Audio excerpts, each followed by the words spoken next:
नमस्कार, मैं हूं निशा। आप देखना शुरू कर चुके हैं जीपी हरियाणा। दोस्तों, एक कहावत है, समय समय का फेर है, समय समय की बात। किसी समय के दिन बढ़े तो किसी समय की रात। दोस्तों, जननायक जनता पार्टी पर यह कहावत खरी उतर रही है। आज हम इसी पर बात करेंगे जजपा की स्थापना की, जजपा की जुलाना रैली की, जजपा के अतीत और वर्तमान की। जुलाना रैली की समीक्षा भी करेंगे और यह भी बताएंगे कि अभी अजय चौटाला और उनके युवा बेटे दुष्यंत चौटाला व दिग्विजय चौटाला कहां पर खड़े हैं।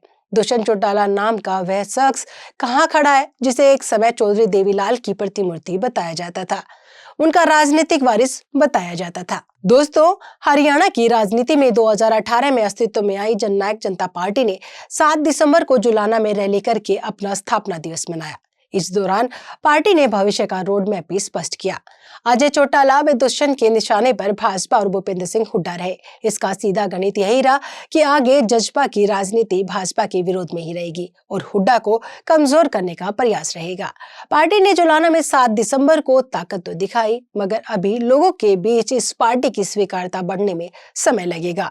दुष्यंत को लंबी प्रतीक्षा करनी पड़ेगी। राजनीति में ठीक से भविष्यवाणी करना आसान नहीं होता, लेकिन मौजूदा हालात में जजपा को न मीडिया में भाव मिल रहा है और न ही जनता के बीच भाव मिल रहा है। जजपा की जुलाना रैली को दैनिक जागरण के दिल्ली संस्करण में पेज नंबर 6 पर 3 कॉलम में छोटी सी जगह मिली है। इसी तरह दैनिक भास्कर में भी 3 कॉलम जगह दी गई है।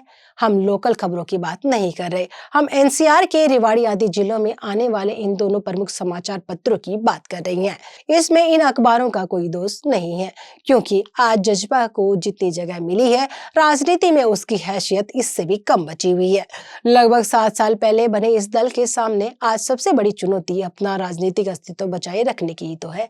जननायक जनता पार्टी राष्ट्रीय अध्यक्ष डॉक्टर अजय सिंह चौटाला ने जुलाना में भाजपा कांग्रेस को आड़े हाथों लेते हुए कहा कि कांग्रेस की वजह से ही बीजेपी की सरकार बनी। उन्होंने कहा कि पूर्व सीएम भूपेंद्र हुड्डा ने भाजपा की बी टीम बनकर कांग्रेस की लुटिया डुबोई और अब बीजेपी प्रदेश को जमकर लूटने में लगी हुई है। अजय चौटाला ने कहा कि प्रदेश में आज जंगल राज है। हर रोज चोरी, डकैती, लूटपाट और हत्याएं आम बात हो गई है। बहू बेटियों का घर से निकलना मुश्किल हो गया है। किसानों की अनदेखी पर भी नायब सैनी सरकार को आड़े हाथों लिया। लेकिन अभी हरियाणा में भाजपा के विकल्प के रूप में पहले नंबर पर कांग्रेस और दूसरे नंबर पर इनेलो को माना जा रहा है।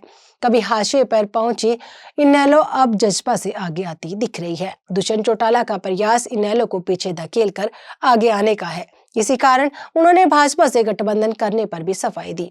पूर्व बनने से पूर्व काल तक जिस भाजपा सरकार में दुष्यंत चौटाला डिप्टी सीएम थे, उसी भाजपा को दुष्यंत चौटाला ने जमकर कोसा, अपनी सफाई भी दी। उन्होंने कहा कि भाजपा के साथ जाना मजबूरी थी।